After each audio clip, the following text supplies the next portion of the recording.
back to Surprise Witness. We are doing a strategic study, case study over Granicus today. This is part two. If you'd like to watch part one, go ahead and watch part one. It shall be entitled Offensive Strategy.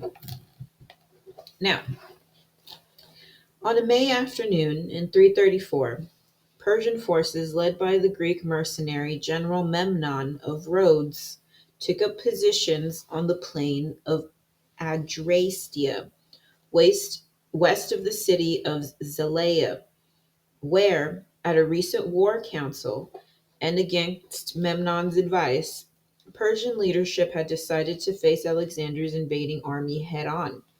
The Persian plan was to foil Alexander in the Troad, at the gates of Asia, before he could threaten the Persian interior.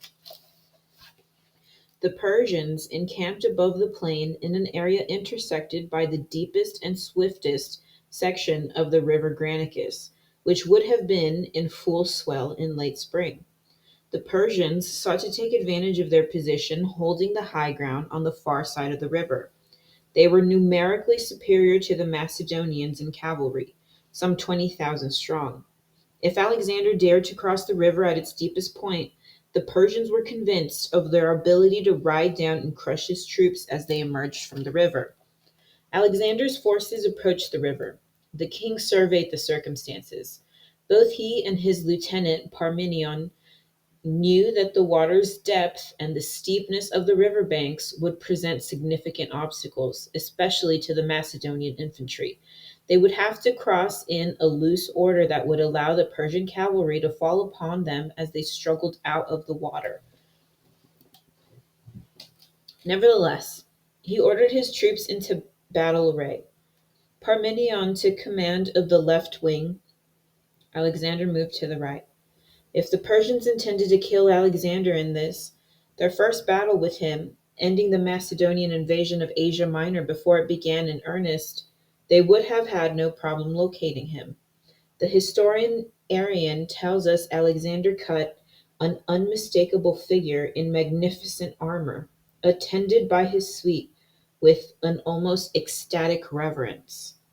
Alexander prepared to cross the Granicus in late afternoon with the sun in his eyes. At the head of the companion cavalry, against some 20,000 Persian horses who commanded the high ground on the opposite bank. It was a daring tactic for which Sun Tzu might have praised Alexander, for it played directly into his military strength. The first skirmish. First, Alexander ordered his light-armed skirmish force to cross the river. They needed to get across as quickly as possible to minimize their losses and so likely cross the river via a ford of some sort. These prodromoi were experienced at advanced scouting and close-quartered hand-to-hand fighting. As such, they were directed to distract and or engage the Persian cavalry. As the prodromoi emerged from the water, they were met with continuous volleys of missiles from the Persians from the high ground of the riverbank. Despite some losses, the Macedonians gained the riverbank and hand-to-hand struggle ensued. At this point, Alexander, at the head of the right wing, advanced into the river himself. Parmenion's forces on the left and the Macedonian heavy infantry followed. With the Persian cavalry brought down from their commanding position and onto the plain, their tactical advantage was eliminated. As Alexander and the main Macedonian force strode out of the Granicus, the Persians were forced to make a swift and decisive strategic maneuver. They spread out their cavalry ranks so as to cover as wide a swath of ground as possible, sending the thickest ranks right at Alexander. Memnon and his sons appear to have led the main faction of cavalry squadrons. Their aim was surely to take Alexander out quickly, thereby demoralizing and confusing the Macedonians, for whom the slightest misstep would have meant being pushed back into the Granicus. The Persians nearly regained the upper hand as Alexander and his immediate retinue were thrust into an enemy onslaught. Alexander's cavalry sarissa, the Macedonian long spear, was broken in half even before a daring charge against the Macedonians' far left by Mithridates, the son-in-law of Darius, the great king of Persia. A canny outflanking maneuver that attempted to press Alexander's forces while they were already engaged with Memnon's. Alexander's attire was probably intended to make him as prominent as possible, so the Persians would come at the king first, thereby giving Parmenion, the main thrust of the Macedonian infantry forces, time to cross the river unmolested. In fact, Parmenion's troops were hardly needed. When Alexander caught sight of the charging Mithridates, he asked for a new spear. With this new weapon, Alexander disengaged, rallied his men, and rode straight for Mithridates and his oncoming cavalry charge, attacking Alexander. Alexander struck Mithridates in the face with his spear, knocking him from his horse. Then another Persian commander, Rosaces, fell upon Alexander, his scimitar upraised, and struck at Alexander's head. This sliced off a portion of Alexander's protective headgear, leaving him dazed and vulnerable. Alexander recovered enough to fell Rosaces with a spear thrust to the chest. But the head blow stunned the Macedonian king, and he does not seem to have registered the Persian warhorse tramping up behind him. Spithridates, the satrap of Lydia and Ionia, approaching from Alexander's rear, raised his scimitar to deal Alexander what likely would have been his death blow had not Cleiades the Black, a commander in the royal squadron of the companions, rode in and sliced off Spithridates' arm at the shoulder. At this point, a woozy Alexander may have fallen from his horse, to be surrounded swiftly and revived by members of the companions.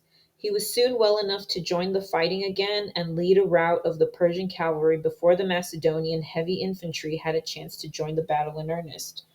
With the Persian cavalry in retreat, the weaker infantry forces at the Persian center began to crumble. Memnon ordered the men under his command, mostly Greek mercenaries, to retreat the high ground above the plain and wait.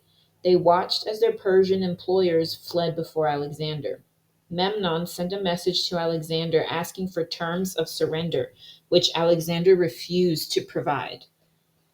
Instead, he called upon his phalanx, still fresh from lack of serious fighting, to attack Memnon's position.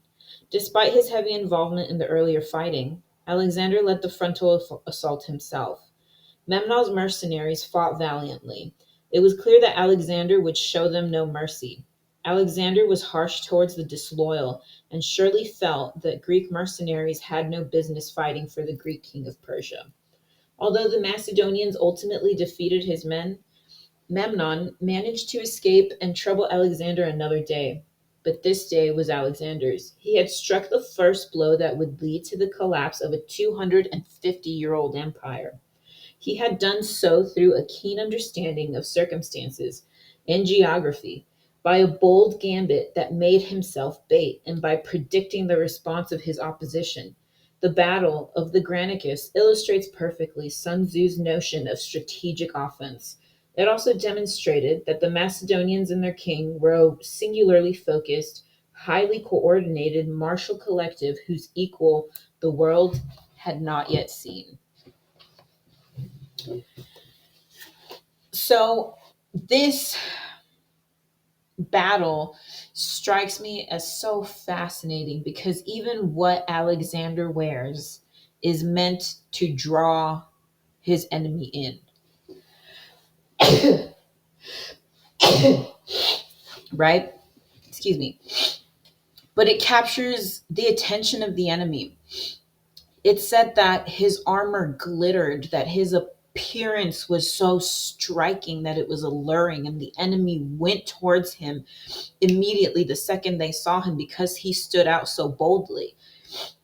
And the saying goes that fortune favors the bold, right? And he brought down a 250-year-old empire. Now, let me make that comparison with King David and the Jebusites, right? And I talk about the Jebusites lately because this is also a battle that God has been talking to me about. And I'm talking about this because the Jebusites had what?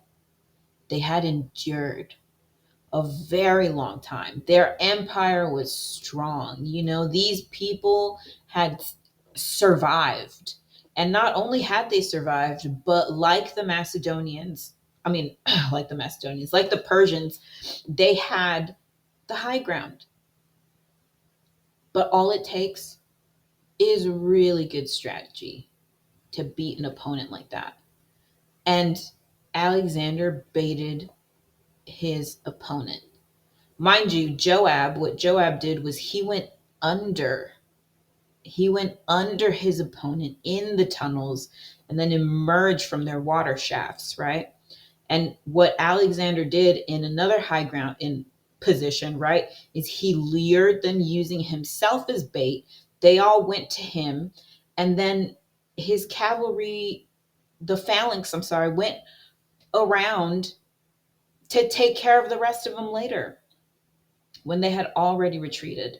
And something that stands out about this is the fact that Alexander shows no mercy, no prisoners. There is no terms for surrender, all or nothing, unrestrained. And so this is the strategy that the Lord has been talking to me about lately. I am very interested in seeing what happens in the Middle East with this pier that they're going to be constructing, especially since in January and February, if y'all have been following the channel, we did get word that God had sent someone to measure the depth of the Red Sea. Now we know that it's to construct a pier.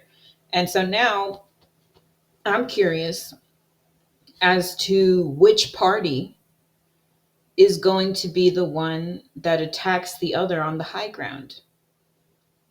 This is all a very amazing time to be alive in, right? Because we're seeing history replay and we're seeing the hand of God in this. And I truly do believe that this is going to be a very important battle for God's kingdom. Not in the sense that, like, oh, it's God's people versus the devils or da, da, da. No, in the sense that this is a sign of the end of times. We're their people. We're here at the coming of Christ. Like, it's almost time. And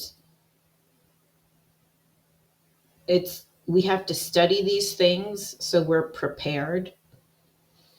And so that we also keep these strategies in mind, because oftentimes people like to, ridicule our God and say, oh, he's, some man in the sky, an imaginary friend, blah, blah, blah. And it's like, no, my God is a God of war. My God is a God of miracles. My God is a God of wonders and mysteries and yada, yada, like you don't even know the half of it.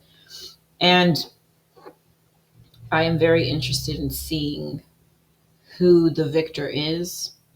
Hopefully this campaign doesn't take too long, because like this book said, if it takes too long, we start to lose forces that those are people, and those people matter. And I, for one, am not a fan of these elites that are taking our sons and daughters away from home just to use them in a game of chess that's war in another place that only serves to line the pockets of those in power. Like, that doesn't make any sense to me. But I will say this: if we have a war general in office, right, that has confounded their troops, that doesn't have the support of their troops, then that's already a mission that is destined to fail. And so we all need to get it together, and we all need to be united before we start taking strategic offensive action overseas.